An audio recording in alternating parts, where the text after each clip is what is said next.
মনে করো কোনো একজন তোমার নামে প্রচুর প্রশংসা করছে কারো কাছে। দেখবে সেই মানুষটা শুনবে ঠিকই, কিন্তু কিছু বিশ্বাস করবে, আবার কিছু মুখ বেঁকিয়ে উড়িয়ে দেবে। কিন্তু কোনো মানুষ যদি তোমার নামে একবার নিন্দে করে, তখন সবটা তো বিশ্বাস করবেই, পারলে তার সঙ্গে আরো তেল, নুন, লঙ্কা, লেবু মিশিয়ে পুরো চাট বানিয়ে সুযোগ পেলে সার্ভ করতে থাকবে। স্বামী ও স্ত্রীর সম্পর্কের মধ্যে বোঝাপড়া থাকাটা খুবই জরুরি। যখন একজন কেউ রেগে যায়, তখন অপরজনকে শান্ত থাকতে হয়।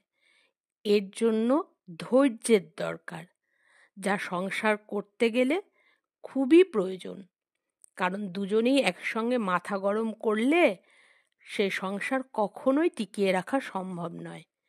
এটা মনে রাখবে, আগুন নেভানোর জন্য জলের দরকার হয়, ঘি নয়।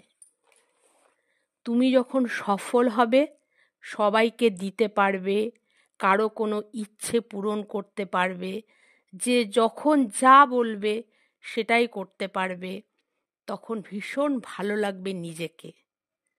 কিন্তু যেটা বলার, দেখবে এই সময়ে সবাই নয়, কিছু কিছু আছে এরকম চরিত্রের।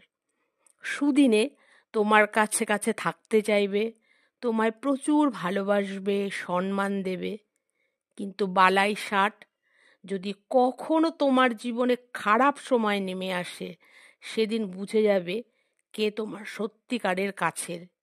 কারণ কিছু মুখোশধারী বেঈমান আছে, খারাপ সময়েই মুখোশের আড়ালে আসল চেহারাটা বের করে ফেলে।